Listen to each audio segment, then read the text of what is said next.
Okay, welcome. So thank you for joining us tonight. It's nice to see people and to see people here again. And I'm really pleased to introduce Dr. Andrew Palmer, who, as you know, from the Eventbrite page and the publicity, is Principal Lecturer in Modern Literature at Canterbury Christ Church University.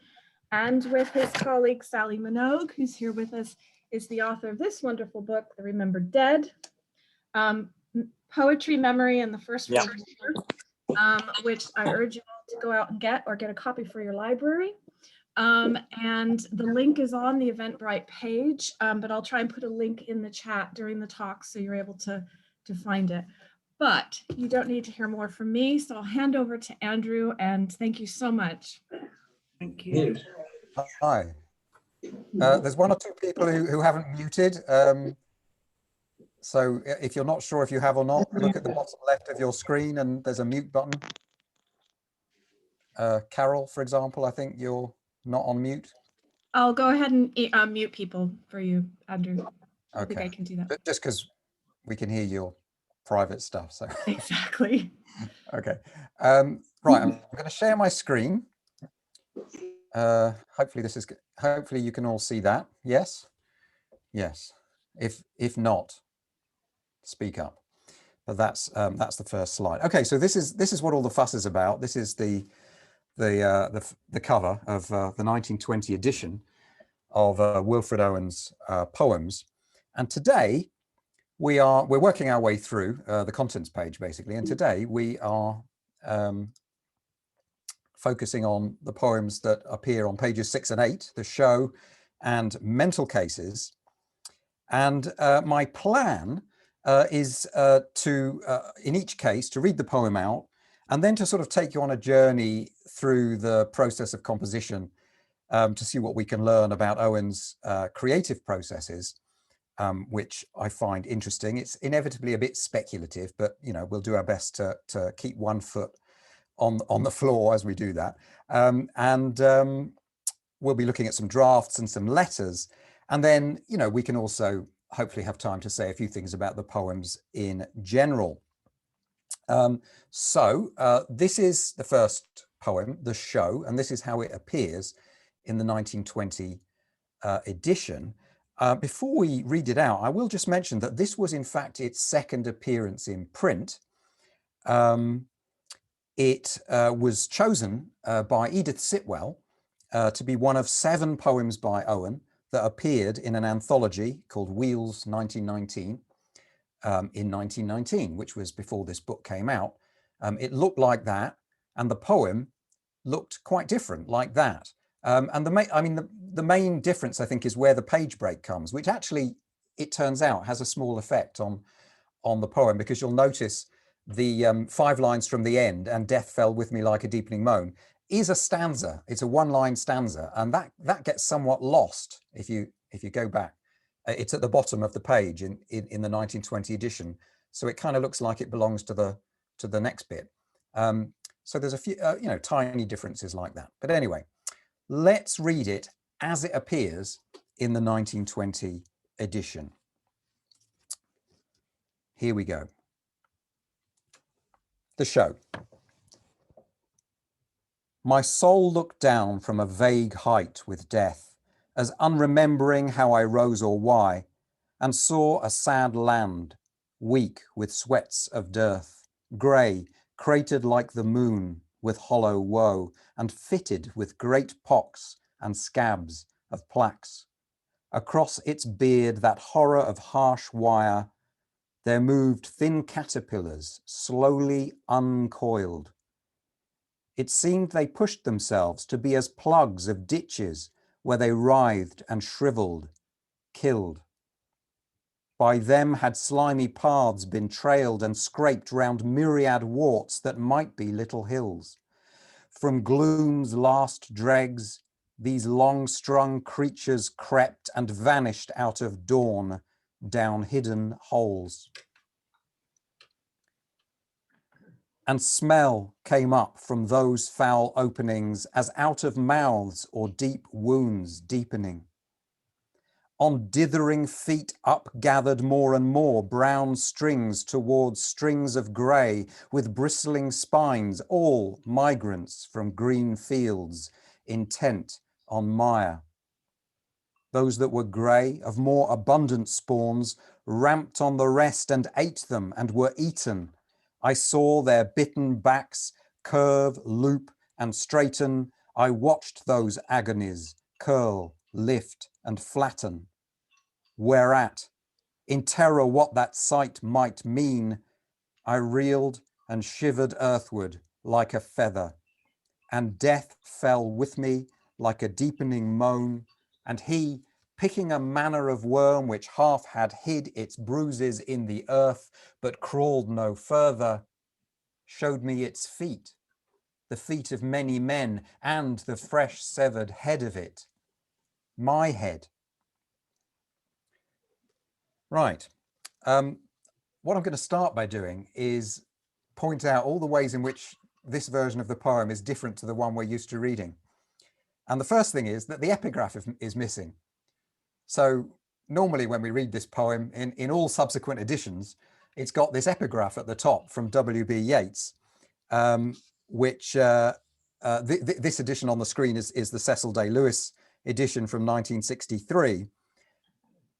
It's a line, or three lines rather, from Yeats's play The Shadowy Waters.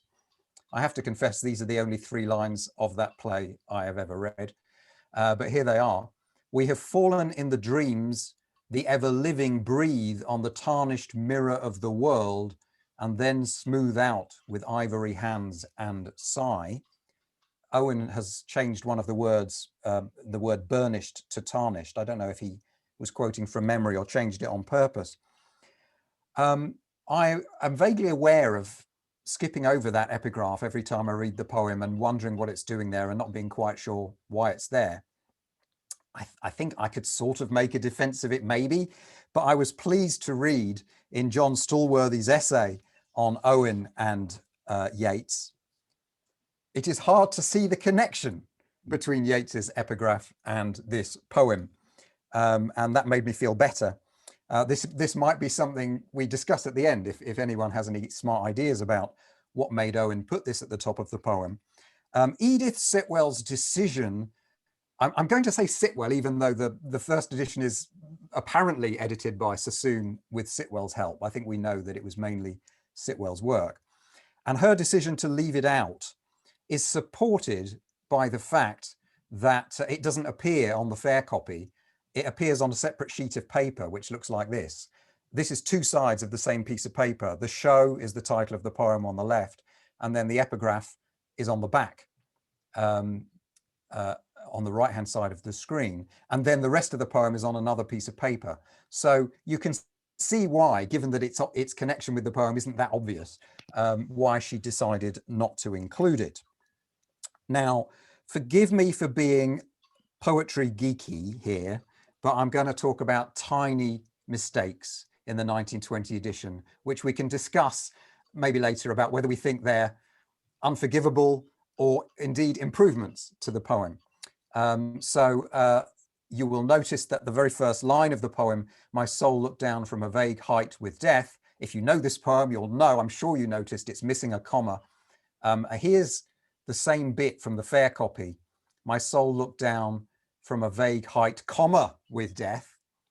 And similarly, on line 17 of the poem, brown strings towards strings of grey. This is Owen looking down from a great height in this vision that he's having of the battlefield, and he sees the brown strings are, of course, the British soldiers, and the grey strings, the German. And there's a comma missing after brown strings. It's clearly there in the fair copy, as you can see. All but one of Owen's later editors restored the first comma. The exception is Edmund Blunden, in case you're interested, in 1931. And all of his later editors, I think, restored the second comma. And then there's one other tiny thing. I saw their bitten backs curve, loop, and straighten. This is line 21. The comma after straighten should be a full stop, as we can see in the fair copy there.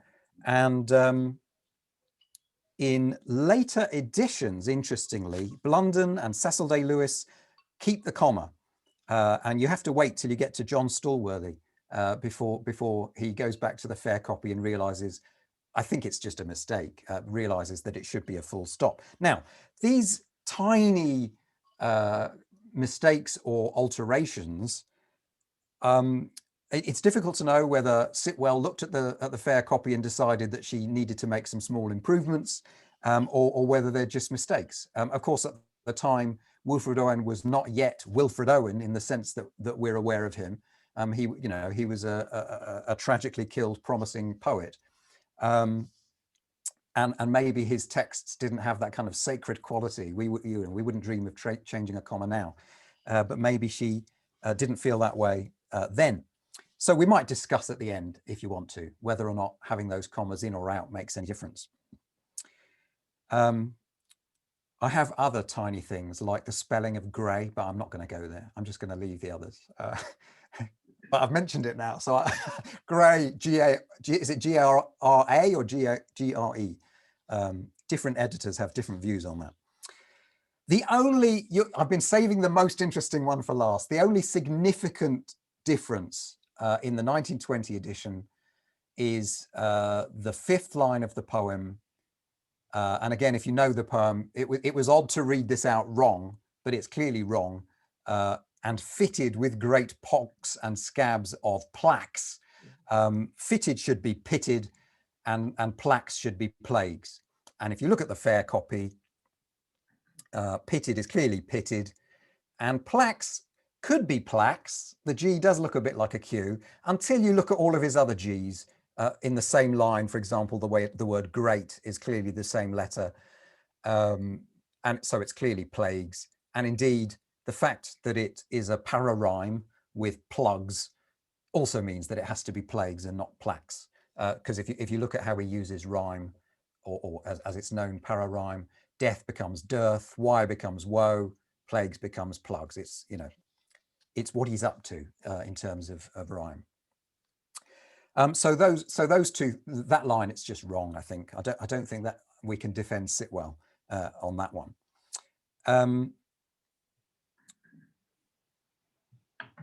Right. Yes, and as I said in a tweet yesterday, that is how the poem appeared for the first 11 years of its publication life, and fitted with great pocks and scabs of plaques. Now, I want to take you on a little journey through the creative process for this poem. It can be traced all the way back to this fragment written in 1916. So this is before Owen went to France. It's during his military training after joining the Manchester Regiment. It's before he's had any experience of the war zone. He's got no experience of mental trauma or Craig Lockhart or any of the things that we know about Owen. None of that has yet happened to him. And yet we see in a fragment which is called an Imperial Elegy, or an Imperial Requiem, and then Requiem is crossed out and replaced with Elegy. We see the beginnings of this poem. Now, it's very difficult to read, particularly on the screen. So as close as possible to the fragment, to the manuscript, I've typed up what I think I can see there with a bit of help from John Stallworthy's transcriptions in Complete Poems and Fragments. And I'll read it and make as much sense of it as I can. It says, "Not one corner of a foreign field, but a span as wide as Europe, deep as the grave. I looked and saw an appearance of a Titan's grave, and the length thereof 1,000 miles. So interesting thing number one, he's clearly explicitly responding to Rupert Brooke's famous sonnet about the corner of a foreign field that is forever England. And he's saying, instead of, I'm going to reject that kind of micro view which is focused on the self and on the individual, and I'm going to move back into a kind of away from that homing in approach, and take a span as wide as Europe. I'm going to look at the battlefield as if from on high, although he's not giving us that sense of being high up in the air yet. But even here in 1916, he's starting to think of looking at the battlefield from a great distance. Now, oh, I'll come to this slide in a moment. Before I do, sorry, bear with me. Yeah. Yes, no, I'll move on. That was in 1916.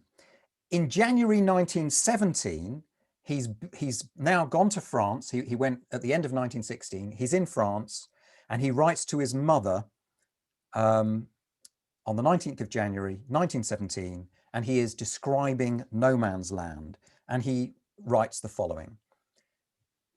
Oh, is it slough or slough? I meant to do a raise of hands. Can we do raising hands? If you think it's slough, raise your hand.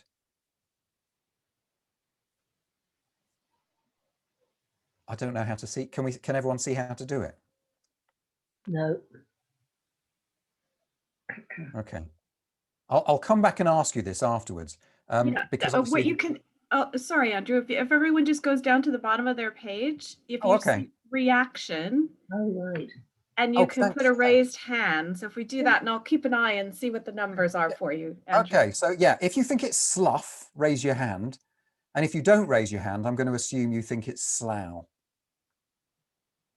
I'll wait for that, the results. It'll be the thumbs up, thumbs up. Yeah, any kind of sign.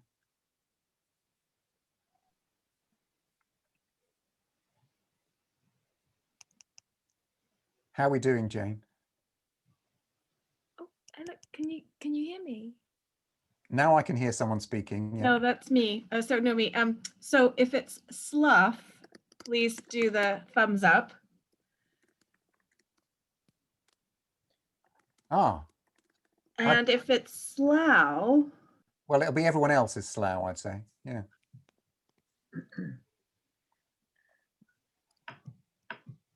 I need to know, because when we get to mental cases, I'm going to have to decide how to read it. What are we looking at, Jane? I would say that I think the majority think it's slough of despond. Interesting, because I like slough. But yeah, I mean, like obviously slough, the town is slough, and if you look it up in the dictionary, it says slough, because I looked it up. But somehow slough. Like slough. Anyway, okay, I'll go with slough here. I might change my mind later when I read out mental cases. Anyway, so he's writing to his mother. The slough of despond could be contained in one of its crater holes. This is no man's land. The fires of Sodom and Gomorrah could not light a candle to it to find the way to Babylon the fallen. It is pockmarked like a body of a foulest disease, and its odor is the breath of cancer. So words and images from this letter will appear in the poem, particularly lines 4 and 5 later on. And similarly, a few weeks later, on May the 1st, 1917, he wrote to his brother Colin, and he's describing, this is actually, he's writing from a casualty clearing station where he's been sent as a neurasthenia case at this point. And he writes, I looked back and saw the ground all crawling and wormy with wounded bodies. And indeed, a version of that image appears in the poem towards the end, right near the end of the poem. So we can see how there's this early fragment. Then in his letters, he's trying out images, ideas, types of language, which are all, I imagine, percolating in his imagination, and they will come out in the poem. Now, shortly after he wrote this letter to Colin, he was shipped to Craig Lockhart, where I guess most of us, there are some visitors here who are not members of the association, so I won't assume everyone knows all about this. He was suffering from what was called shell shock, and he was sent to Craig Lockhart in Edinburgh, which was a hospital where people with that diagnosis were cared for. Is that the right term? I'm not sure. Anyway, he was there from June to October. Then he had a month's leave, and then he went to Scarborough in November of 1917 to rejoin his regiment. And at that point in Scarborough, he read a novel called Under Fire by Henri Barbusse, in translation, which clearly provides further ideas for the poem. Around about the same time, he wrote a couple of letters to Siegfried Sassoon, in which he describes the poem he's writing, and he calls it The Vision. The draft title was The Vision, which happens to be the title of Barbusse's first chapter. And So here's the novel that this is the edition he read. And here is a page from the first chapter. And I'm just going to pick out the key bits that have influenced him as follows. The tranquil expanses of the valley become alive with the movements of men whose multitudes swarm in distinct masses. The very shape of the plain is changed by the frightful heaps of wounded and slain. And then later on, I think it's on the next page, one of the, I should have said, the opening scene is in a sanatorium in the Alps. And these are all well-to-do people in the sanatorium on the day that the First World War breaks out. And they're looking out over the valley. And this is a kind of vision that they share as they look out over the landscape. And then one of them says, I can see crawling things down there. Again, really reminiscent. Well, it's not reminiscent, it's anticipating the poem. In the complete poems, John Stallworthy notes further echoes from later on in the novel. And I was reading it myself fairly recently and spotted some more in the second chapter. In chapter 2, in the first paragraph there, he says, up there so high and so far that they are heard unseen, a flight of dreadful birds goes circling up with strong and palpitating cries to look down upon the earth. So the chapter begins by us taking us up into the air where these dreadful birds are and looking down on the battlefields. And then at the foot of the same page, I won't read that whole paragraph out, but he looks down on the battlefields and it ends. Each dugout smells of the night's excretions. The holes themselves, as you stoop to peer in, are foul of breath. And that appears in the poem in a very similar way, slightly different wording, but the same image. So we can see Barbussa's influence on the poem as well. And we may wish to discuss later the extent to which Owen transforms Barbussa's contribution in the process of as it were, putting it into pentameters. Around the same time that he read this novel, he made his first draft of the show. And here is that draft. It looks like this. I just want to, we obviously can't go through the whole thing, but I just want to choose a couple of things where I think we can see interesting decisions or processes at work. The first one is it's probably gone a bit pixelated when you zoom in, but just to make it legible, I'll just put that. This is just under where it appears in the manuscript. The first thing to notice is he looked down from the great height of death. It's in the third person, not the first person. So later on, he decides to switch to the first person. More significant than that, he says, having forgotten I had died and why. So in fact, the initial idea was to imagine a fellow soldier having a vision after the speaker, the poet's own death, I think. He looked down from the great height of death, having forgotten I had died and why. However, he then crosses out I had died and why and writes in how he died and why. This changes the whole feel of the poem.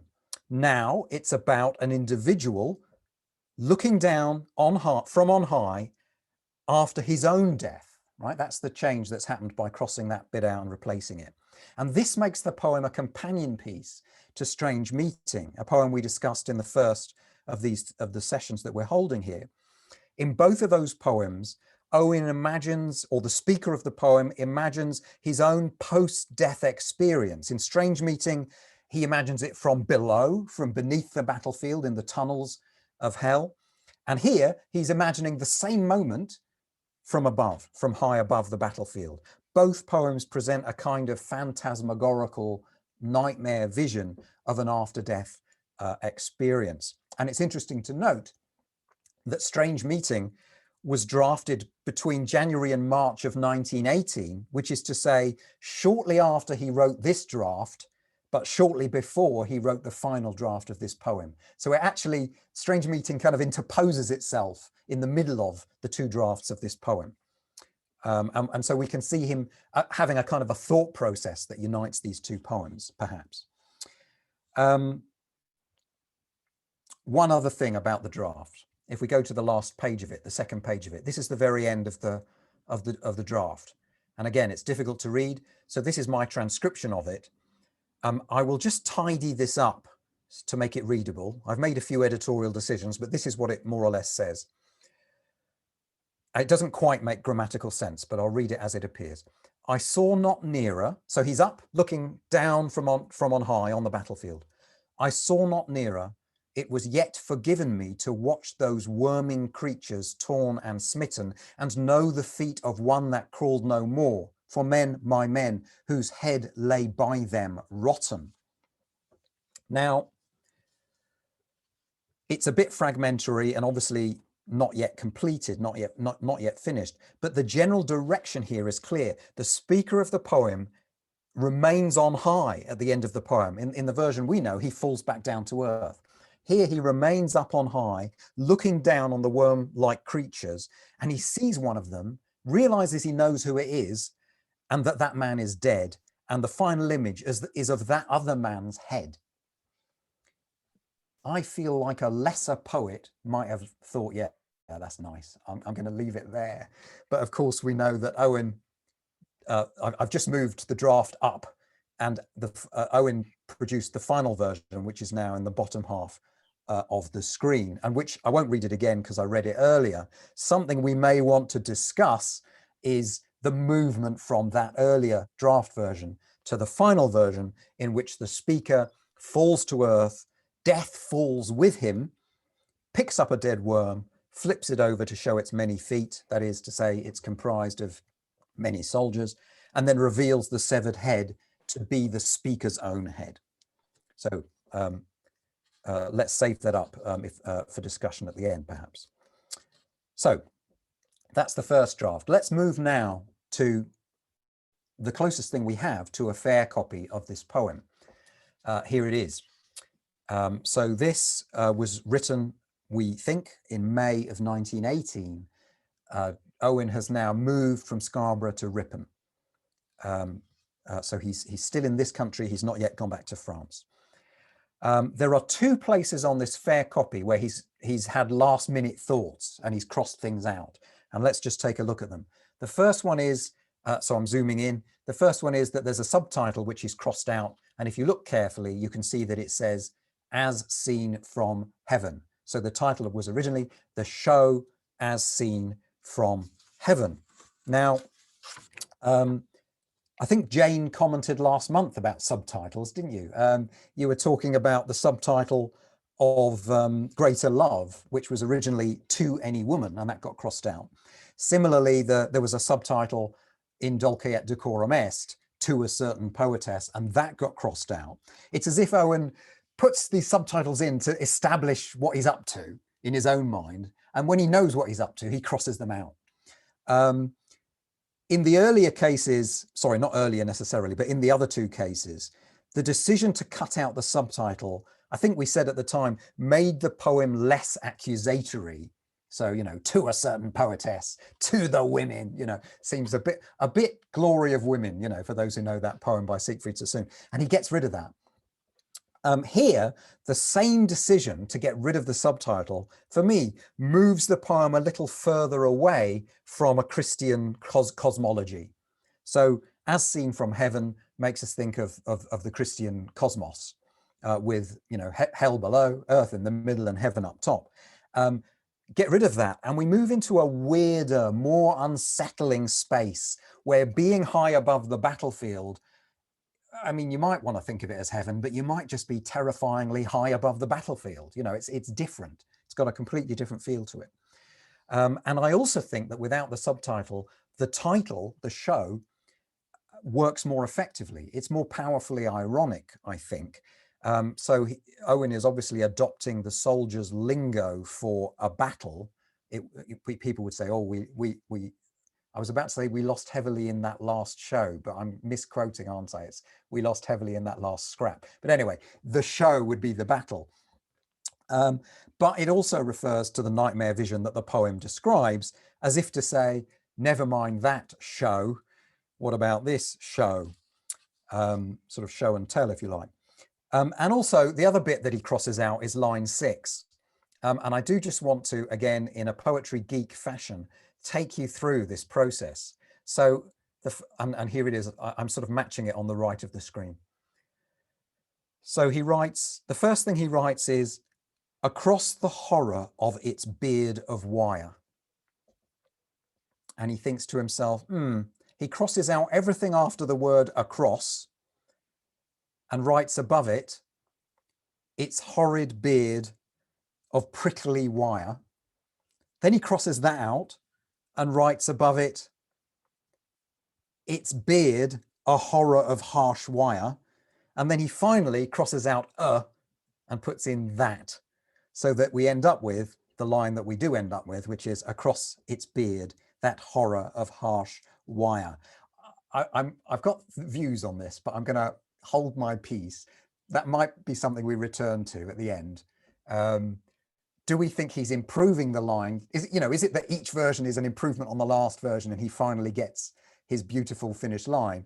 Or do we think we could have gone either way there? How do we feel about these changes?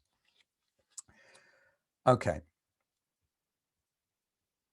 A few further observations on the poem before we move on to mental cases. Yeah, I'm just checking the clock. I've got a little bit more to say about the show than mental cases, so hopefully we won't run over too far. As I reread this poem a few times, because I knew I was going to be talking about it, what struck me most was how unstable it is, how discombobulating it is in so many ways. So there's elements of the form of the poem, the diction, the meter, the rhyming, the layout on the page, which is really weird. All of these elements of the poem introduce a kind of quality of oddness, which is appropriate to the experience it's describing. I won't go into all of those things, but let me pick some of them. Firstly, the whole poem is a double sonnet, sort of. So as you're reading it, you think, oh, I've started a pararhyme sonnet, until you get to line 6, which throws you off the scent because the 6th line messes up the rhyming scheme.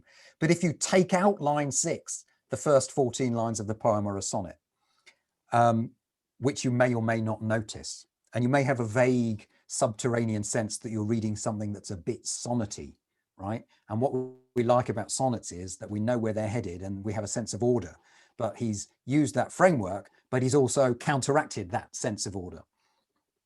The second half of the poem is also a sonnet in the sense that it's 14 lines, but it's less recognizable as a sonnet because although it begins with a set of rhymes that seem to go A, B, A, and you think, oh, thank heavens for that, I'm expecting a B rhyme now. You don't. He denies you the satisfaction of the quatrain. And also the fact that it's a quatrain in the making is obscured by the way it's set out on the page because it's 3 lines, not 4 lines in a group. And then after that, the pattern of rhymes or pararhymes goes absolutely crazy. There's 3 in a row, eaten, straighten, flatten. Then there's 3 lines of a quatrain, mean, feather, moan. So you think, oh, feather might be followed by something like together, but it's interrupted by hid. And then hid is sort of hanging there on its own until you get to the very end of the poem. And then it pairs with that line at the end. And so the effect is just general disorientation, discombobulation. I haven't got time, but it's worth going to Jahan Ramazani's comments about how Owen handles the sonnet form. I don't think he mentions this poem, but he has similar things to say about Owen moving away from the orthodox sonnet of Anthem for Doomed Youth to something that's just about still recognizable as a sonnet in futility. The other thing I want to mention is diction. There are a few instances, I think I've got 4 just to point out, where he uses a word in a very odd way that wrong foots you as you're reading. And the first, so here's the poem as it appears again in 1920. And the first one is Unremembering. As I read this out loud, I stumbled a little bit because it's hard to know whether this is a verb or an adjectival thing or whatever. My soul looked down from a vague height with death. What I thought I was going to read was, as unremembering how I rose or why, verb, and there is no verb. So then you have to go back and think, can I make unremembering a verb? It seems adjectival. In the draft, the equivalent line, I've just put on the right of the screen, is having forgotten how he died and why, which doesn't have any of that oddness about it. It's just straightforward, nicely grammatical. So he's clear, so he's changed from something that's easy to read to something that wrong foots you on purpose, is my point. And similarly, in the second, I'm going to call them stanzas, I'm not sure if they are. In the second stanza, he says, "There moved thin caterpillars, slowly uncoiled." And again, uncoiled feels like a verb, but then ultimately you have to think of it as an adjective. In the draft, he writes, "And caterpillars crawled and swarmed and curled." Again, it makes perfect grammatical sense, but when you read it in the final draft, "Across its beard, that horror of harsh wire, there moved thin caterpillars." If he had put in a that, it would make sense, that slowly uncoiled, but there is no that. And so you get to uncoiled and you're surprised to find that it's followed by a full stop. Again, the change from the draft to the fair copy makes the poem, the grammar less stable. Moving on, two more examples. "Upgathered" throws me every time I try to read this out loud. Initially, I thought it was an adjective attached to the dithering feet. "On dithering feet upgathered, more and more brown strings towards," and then you find out that it has to be the verb. I think it's the verb attached to brown strings. "On dithering feet," breath, "upgathered more and more brown strings towards strings of grey." Otherwise, there's no verb, I don't think, in that clause. And so again, it's sort of adjectival, it's sort of verbal, and you're not sure, and you have to sort of muddle your way through the line as you read it, feeling slightly unbalanced as you do. And finally, "ramped."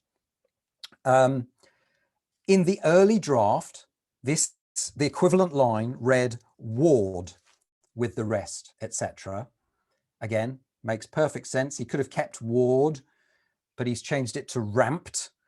Now, it's an archaic verb, which means an animal going up on its hind legs, as in a rampant lion, okay, but it's not in common usage. And I don't think I've ever heard it used in that sense anywhere else ever. Someone else can correct me if they know of other examples. But the other thing is, and I have Dennis Welland to thank for this observation, there's an echo here of Laurent Taillard's essay, Pour la paix, for peace, 1909, which we know Owen read because he met Taillard. There it is in a later edition.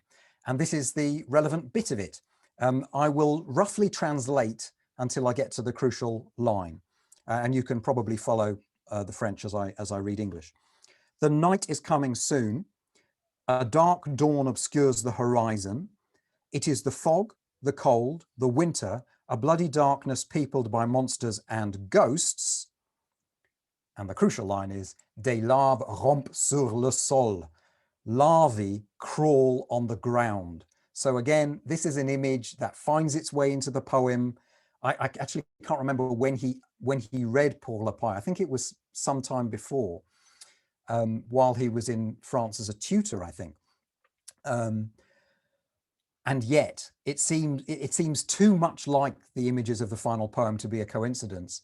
And there's that verb ramper in French, which does mean to go up on your hind legs or to climb up, but it also means to crawl in the French usage. So it's, I think, properly translated as larvae crawling on the ground. And so when we go back to the poem, ramped on the rest of them seems like we can take that sense of crawling as well as rising up on hind legs there. And again, it's an example of him rejecting a normal word and putting in a word that's going to make you feel slightly confused and wrong-footed or ramped, if you like. Yeah. Okay, I've got more, but I'm going to move on because that's enough on the show. Let me hasten on to mental cases and say a few words about that one. Here we are. Here is Mental Cases as it appeared in 1920. Again, this was not the first printing of the poem. It appeared some months before in one of those short-lived modernist magazines called Coterie, December 1919, and it looked like this, which is pretty much how we're used to seeing it, except I'm going to home in on the second stanza now. There's a wrong it's just wrong. Rucked too high up. I mean, they've taken what I think is one of Owen's best lines, rucked too thick for these men's extrication, and put rucked too high up. I'm not sure why. I can't find any source for that. No other editions have that. None of the drafts that survive have that. Maybe there was an editor who thought they'd try and improve on rucked too thick, but that seems unlikely. Not sure, but it's just wrong. So here is the poem as it appeared in 1920, and I will just read it out. Mental cases. Who are these? Why sit they here in twilight? Wherefore rock they, purgatorial shadows, drooping tongues from jaws that slob their relish, baring teeth that leer like skulls' tongues wicked, stroke on stroke of pain? But what slow panic gouged these chasms round their fretted sockets? Ever from their hair and through their hand palms misery swelters. Surely we have perished sleeping and walk hell, but who these hellish? These are men whose minds the dead have ravished, memory fingers in their hair of murders, multitudinous murders they once witnessed, wading sloughs of flesh, these helpless wander, treading blood from lungs that had loved laughter. Always they must see these things and hear them. Batter of guns and shatter of flying muscles, carnage incomparable and human squander, rucked too thick for these men's extrication. Therefore, still their eyeballs shrink, tormented back into their brains, because on their sense, sunlight seems a blood smear, night comes blood black, dawn breaks open like a wound that bleeds afresh. Thus their heads wear this hilarious, hideous, awful falseness of set smiling corpses. Thus their hands are plucking at each other, picking at the rope knouts of their scourging, snatching after us who smote them, brother, pawing us who dealt them war and madness. Right. I'll just point out a few things that are unfamiliar in this early version of the poem. The first one is, as you will have noticed, because it sounds all wrong, is line 4. Tongues, I think, is just a printer's error, maybe. It should be bearing teeth that leer like skulls' teeth wicked. It's difficult to imagine how bared teeth could be anything like tongues. But the word tongues appears in the previous line, so I think it's just some kind of printer's muddle, perhaps. Indeed, in the earlier version, in the magazine coterie, it was correct. So in this case, I think it's just an error. Another really geeky observation is that 3 lines below, ever from their hair through their hand palms, oh, sorry, there's teeth, and then ever through their hair and through their hand palms is hands apostrophe palms. But if you can see the fair copy on the screen, it's a little bit hard to decipher, and there's something that might be an apostrophe or an S. You know, it's fair enough, I think, for Sitwell to put hand there, but all later editors, I think, put hands apostrophe. And it, you know, on closer inspection, that seems right to me. One other tiny thing, in case you think I'm getting at Sitwell, I'm going to support her now. Oh no, hang on, where is it? Blood smear, I want blood smear. Somewhere there's a line 21. Is that on the screen? Bear with me. Oh, it's not on the screen. Okay, I think it's on a slide somewhere, but it's been lost. But yeah, in line 21 of the poem, the word blood smear is one word in 1920.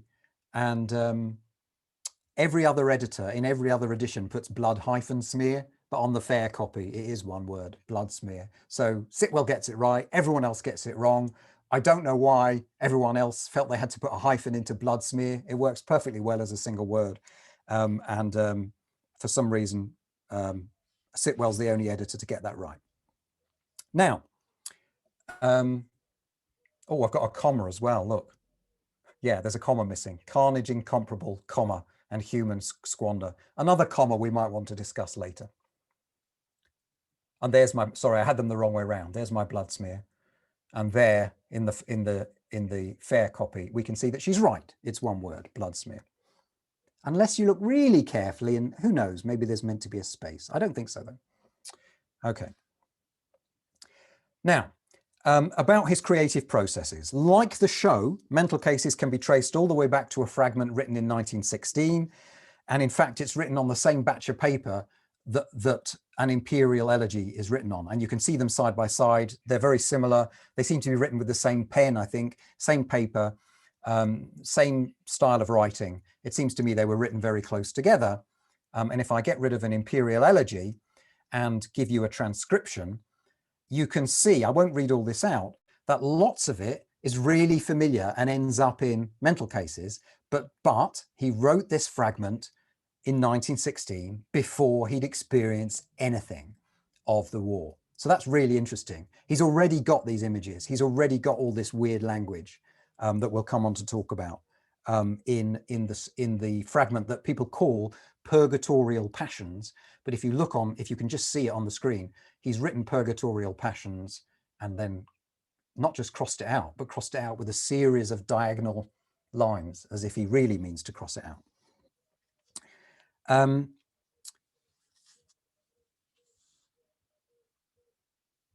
That said, while this fragment contains a lot of the images we find later on in the poem, after that first line, which is very familiar to us, there are some lines which I left out in the previous slide because they don't end up in the poem. I'll read them out. He's describing people suffering from shell shock, presumably still. And he says, their necks were bowed like moping foxgloves, all aloof, lone foxgloves in their ferny glooms, and like the melancholy flowers, their mouths drooped bitterly and wide. And he crosses, he doesn't cross that out in the fragment, but he ditches it later on. By the time he gets to Mental Cases in the spring and summer of 1918, he's completely rejected that kind of romantic, sentimental imagery.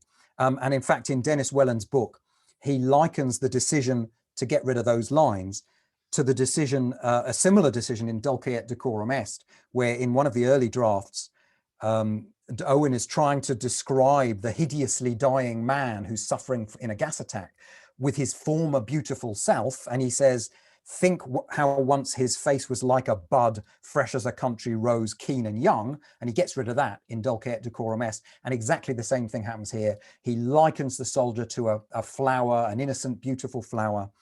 And he decides to ditch that line of thought, that kind of imagery.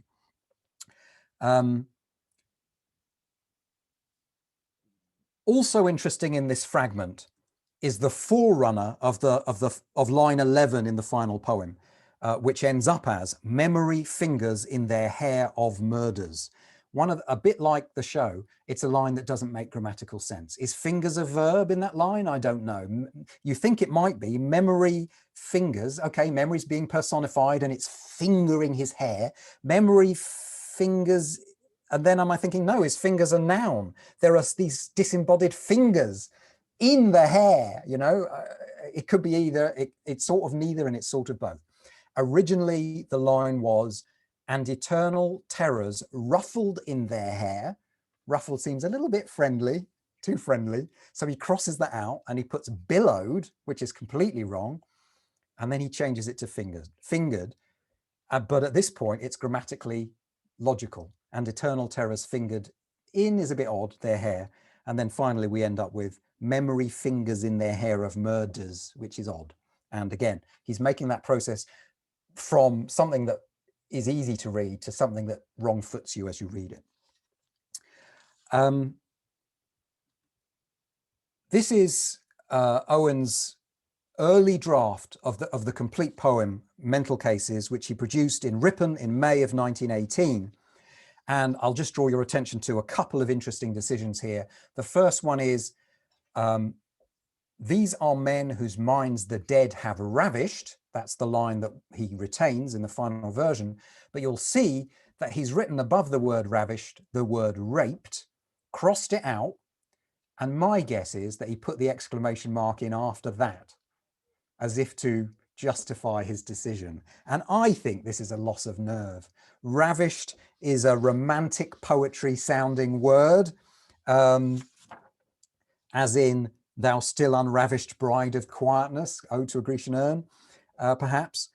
He might have a sort of Keatsian lexicon still floating around in his poetic imagination, and raped seems too harsh, too shocking, too unpoetic. Or is it just because it sounds a bit clumsy? It's difficult to know because we're so familiar with the final line, how it would sound.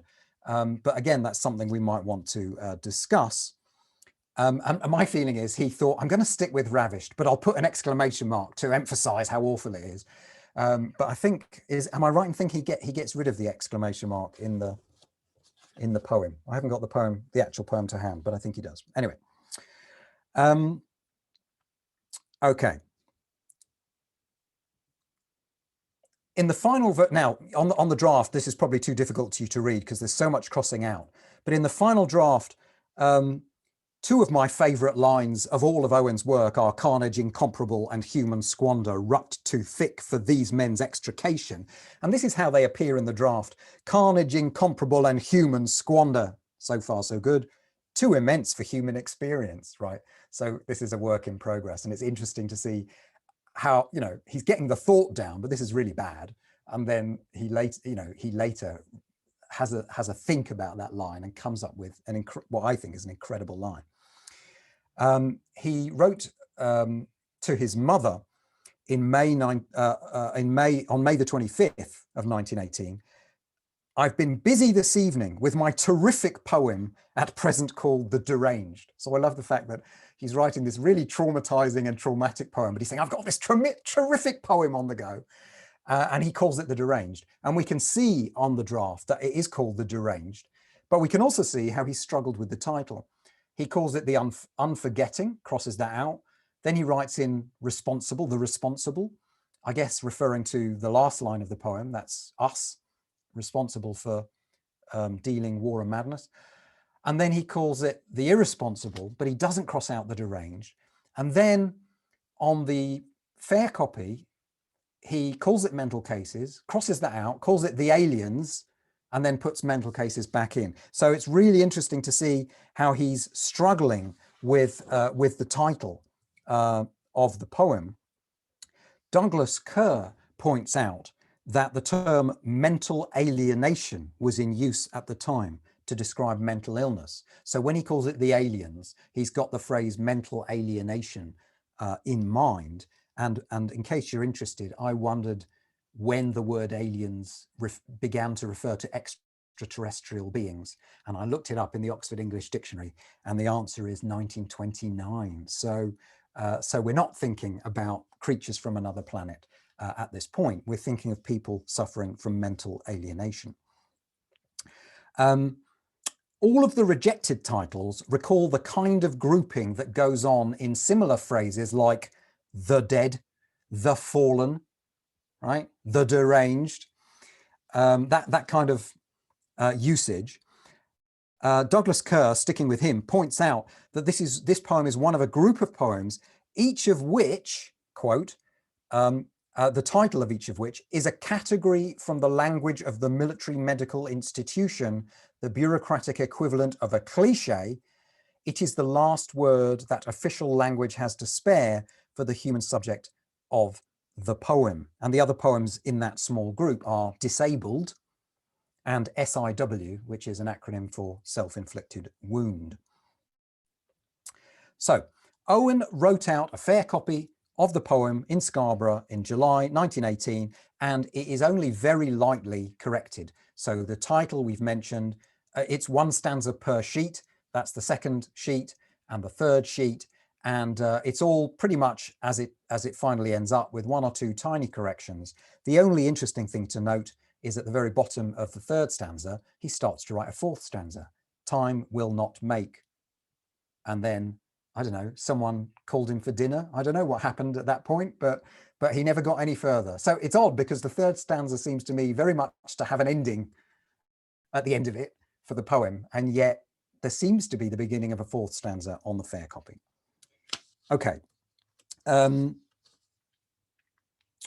Just as, oh, here's Douglas Kerr again. Yeah, just as the show draws on lots of other, oh, it's 8 o'clock, I must draw to a close. Very quickly, he's absorbed all kinds of discourses in this poem. I won't read it out, but there's Kerr talking about the discourse of evangelism. We've got Dante in here, we've got Shakespeare, we've got a little bit of Keats as well. And so he is, in magpie fashion, drawing all these discourses and ways of speaking into the poem to create something new and fresh and terrifyingly original. Looking at the time, I will stop there. If people don't have to rush off, hopefully we'll have time for some chat, but I will stop there. Thanks very much, Jane.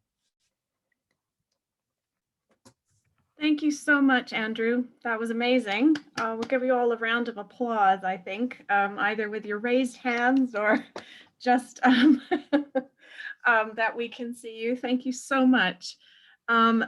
Amazingly full discussion of the poems. And if people are happy to stick around, please do. Those of you that need to leave, I will be putting this as a recording, but please stick around. There are a few things in the chat which I'd love to sort of address, actually. I have loads of things, but I'm going to leave it to our guests to sort of have the kind of main commentary on this. Let me just go through very quickly. Just about the term slough or slough, as Meg Crane has put in the chat. Slough is a verb, slough is a noun. Or in other words, a bog or a mire. And Elizabeth Vandiver put in, some Americans even say slough is in two, but that just sounds wrong. Daniel Vince has noticed, this is on the slough issue, it is the trench, it must be slough, the noun.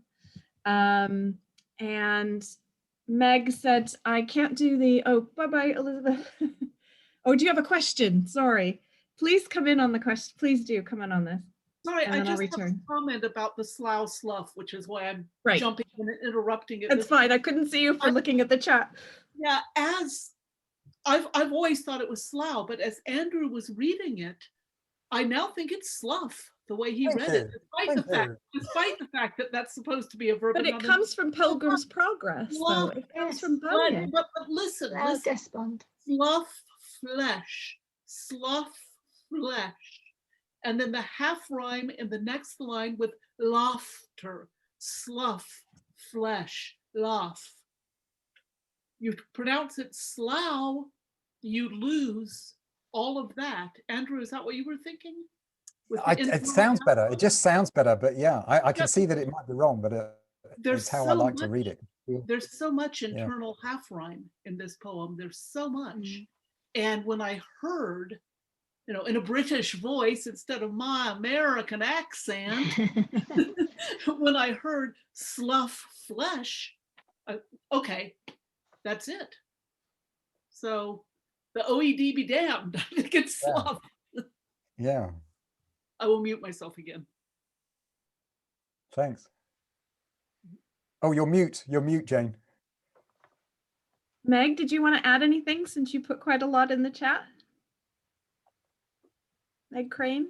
So I haven't been able to look at the chat, so do repeat that. It's occurred to me, of course, Owen may just not have known the distinction between the noun and the verb, and he may have pronounced it slough. If so, that's how it's pronounced. I do see Elizabeth's point, and I hadn't thought of it. Yeah. Daniel Vince made a really interesting comment about the show, and he said, I'm catching notions of puppetry, quote, brown strings of gray, and of course the speaker's position above, which I thought was really interesting. I don't know if Daniel wanted to add anything to that or come in on that. Please do. I must admit, I've got nothing else to say on that front. It's just the simple fact of what I put in the little comment there. That's all. It's a great idea. Yeah. Thanks, yeah, Daniel. I really like that. Actually, I mean, Daniel's one of my students. Hi, Daniel.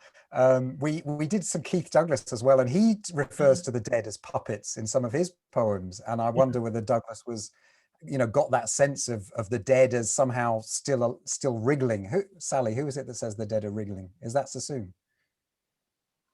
Sally, I think we wrote about this in the book. Sally, can you? You're on mute. You're on mute, Sally. Is it? No. Well, don't worry if you can't unmute yourself. But yeah, anyway, this idea of the dead as it's also Sassoon, okay. isn't it? Flapping up the trench or something, isn't that Sassoon? Flapping. Yeah. So absolutely, it's that's something's happened to the screen. Oh. Yeah. That ain't me. Francis, could you stop sharing your screen? Somehow people have to share screens. I didn't mean to. Oops. Oh, thank goodness there's nothing compromising.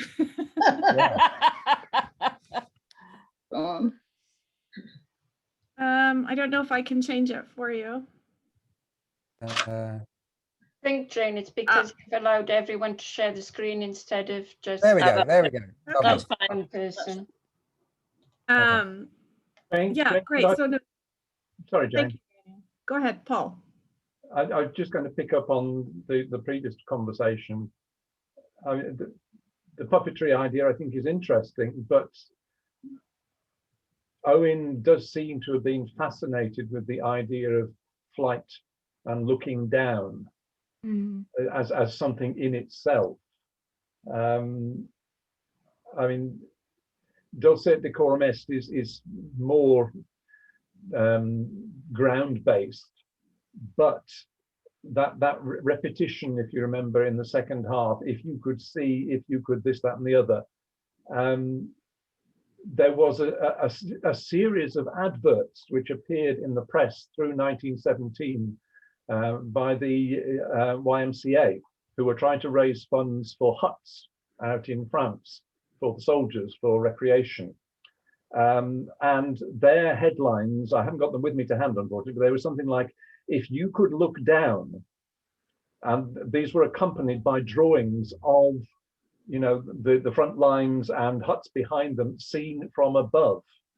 And I think Owen was intrigued by this notion of being able to get this sort of synoptic view, as it were, panoramic view from above. Very interesting. Yeah. Anthony Paget said slow. Possibly there was a difference in pronunciations with Manchester soldiers, and so Owen was aware of the northern and southern versions, potentially, which was interesting. And then go ahead. Go on. I'm sorry, I raised it now. It's raised so much. That was what was really being raised in the chat, which is so interesting. I did want to say something about the having, kind of top proofreading, and as anybody who's published a book knows that there's always an error. John Stolworthy, God rest his soul, always used to say, if you ever publish a book, as soon as you open whatever page you open, there will be the typo. And I just wonder if some of those errors that you picked up on, plaques or plagues, that's actually typesetting, proofing errors, printers errors, rather than editorial issues. And you do wonder, especially on that line in particular, whether Sitwell opened it and went, oh, really? Yeah. So it happens. Yeah. Any other comments or questions? Yes, Thomas Muldoon, please. I thought, and this is just thoughts as I've been listening to a fantastic discussion, and thank you very much, Andrew. Brilliant. But from my own point of view, I was listening to what was being said, and it occurred to me that when he used words like unremembering, he was finding a dialogue for somebody who was dead and not using the words of somebody that would be living. So I think perhaps he was searching for, through archaic words maybe, but words that were giving a voice to somebody himself as a dead person. And the other thing that struck me was that he uses words like music as though he's making a composition. So the sounds and the evocation of what comes from the word is rather like he tries to create the drama, I feel, of somebody creating a piece of music. So the language works and is, to my mind, so effective, partly because he's like one of these people that sees colors, sounds in colors. He transforms and sublimes language, I feel, as in the way that somebody who is composing something. So he's doing lots of things at the same time. And the way that things make sense, as you mentioned, grammatically, I feel that it's because he turns those things upside down and creates something very new, that his poems are as special as they are, I think. And I'm nowhere near as widely read as you good people, but those are the things that occurred to me that may be possibilities in relation to what we've discussed tonight. Absolutely, it's the oddness that makes it, I think. Yeah. Yeah, and I think you're right. That's what struck me about your talk, is the way in which it is about unsettling, which is what he's doing with pararhyme. So I think you've done a really neat job of pointing out how he's doing that in other ways other than pararhyme. Like, I think I'm reading a sonnet. No, you're not. and so I think that was really wonderful how you pointed that out. Nick, yes, please. If I could pick up on another point that Andrew raised about that draft of the show, which goes into the third person, he looked, and then he comes back to the first person, I looked down. Again, I obviously I haven't got it to hand because it's not mine, but on the actual manuscript, which you can't always pick up on screen, I think you can tell that word he is actually, or was actually, I, being amended. So that's why the second line is still in the first person. Okay. So he toys with the idea of switching to the third person. But what's also interesting, Andrew, I think, is if you look at the drafts of Anthem for Doomed Youth, he does exactly the same thing. Across the drafts, he switches his standpoint. There is one draft in which he says something about the candles and I will light them. And then he talks about you or about them. And he's got this problem of deciding where he stands as he speaks and to whom he is addressing what he's saying. Am I in there with them or outside it, looking at it or whatever? But that I thought that was a very interesting point you raised, and it's not a poem that I've studied as well as some of the others, but I was very taken with that one. Well, that's really interesting. I'm going to have a close look at the manuscripts now, see if I can see that. I've just noticed Nick's comment in the chat. Yes, please. I was going to say if Nick wanted to comment, please. Yes. Do you want to speak, Nick, or I can see what you've? If we can just look, it says the cover image. I think this is of the magazine Coterie. Has a modernist aesthetic. I wonder if first seeing or reading these poems in that way changes how one relates to it. And yeah, absolutely, these poems are appearing. Sally's nodding her head because this is what she wrote about in the book. That we've got a kind of nascent modernism going on here, which then when you lift it up and put it in a modernist context feels very modernist. Yeah. Elizabeth. Sally, please. It's just to interject something about that ravished. I think the reason he changes it to ravished is because it's a feminine ending and it carries on the same pattern in the poem.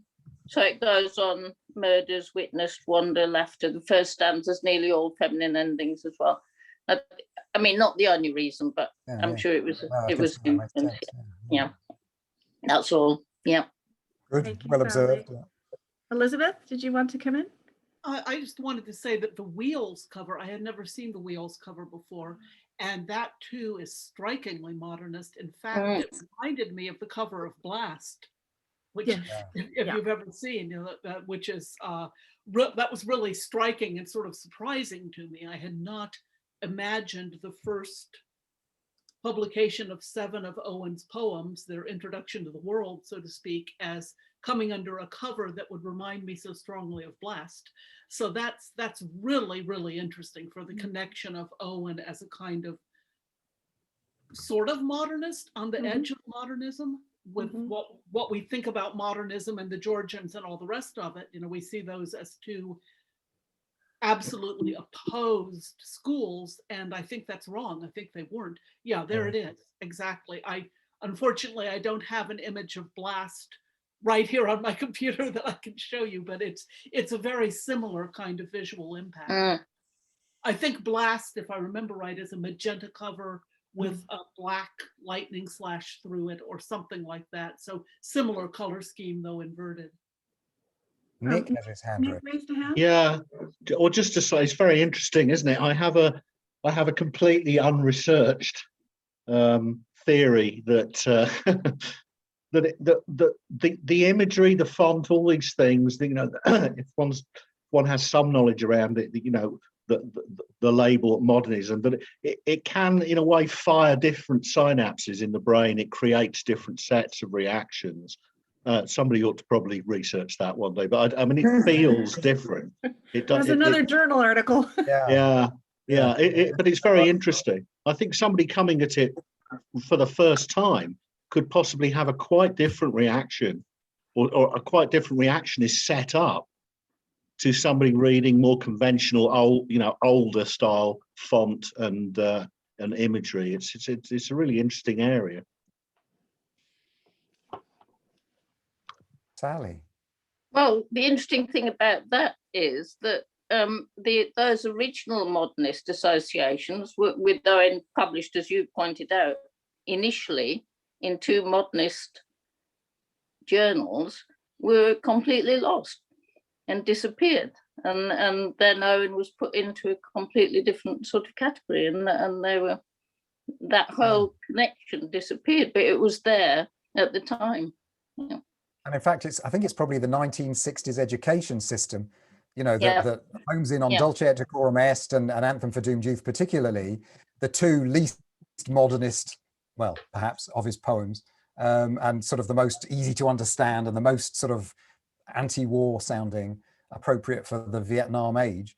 And all the tricky stuff gets elided, which reminds me of, who was it? Mark Rawlinson, a critic we quoted in the book about we don't see Owen, we see the Owen we think we know from our school days, Yes, I think that's Mark. Yeah.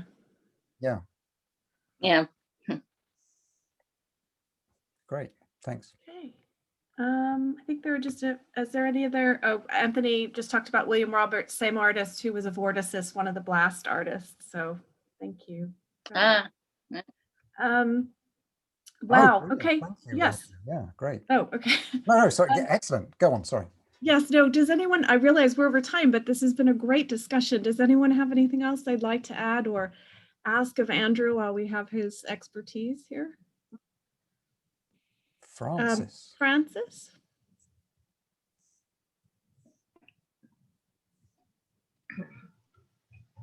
Oh, you're muted, Francis. There you go. Yeah. Sorry about that. Okay.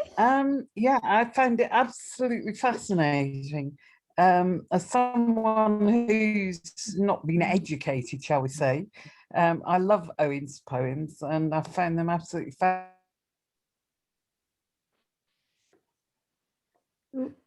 Lost your connection a little bit.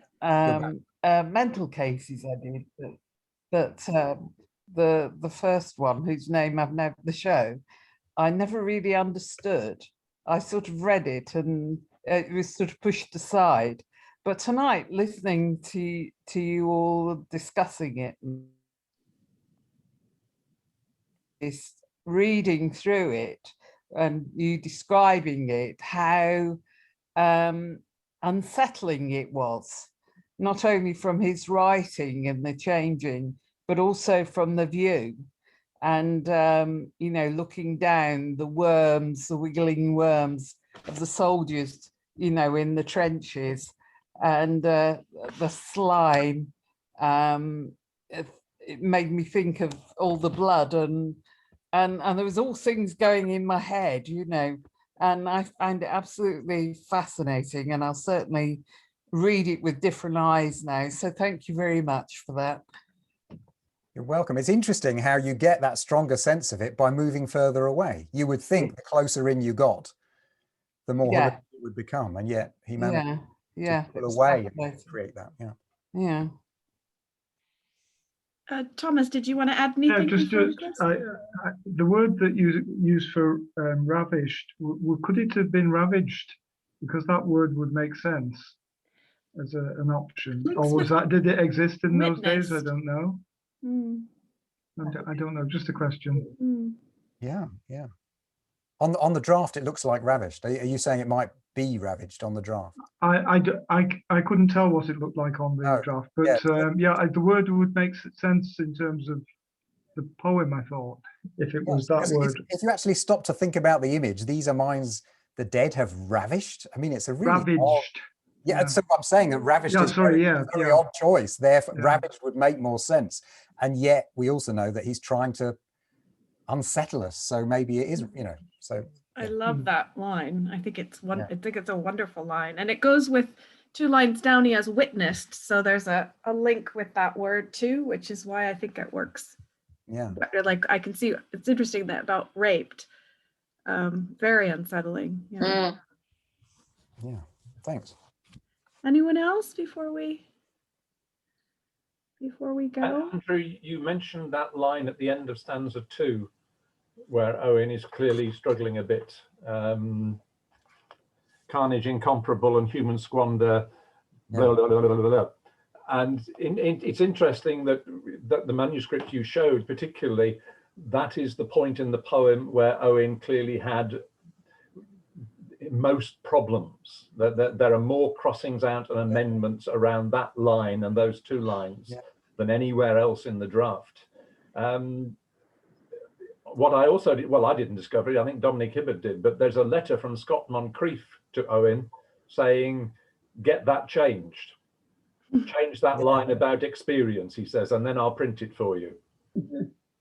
So he honed straight in. Owen had obviously sent in the draft with that original phrase in about human experience or something. And Moncrief says it won't fly with that one. Interesting.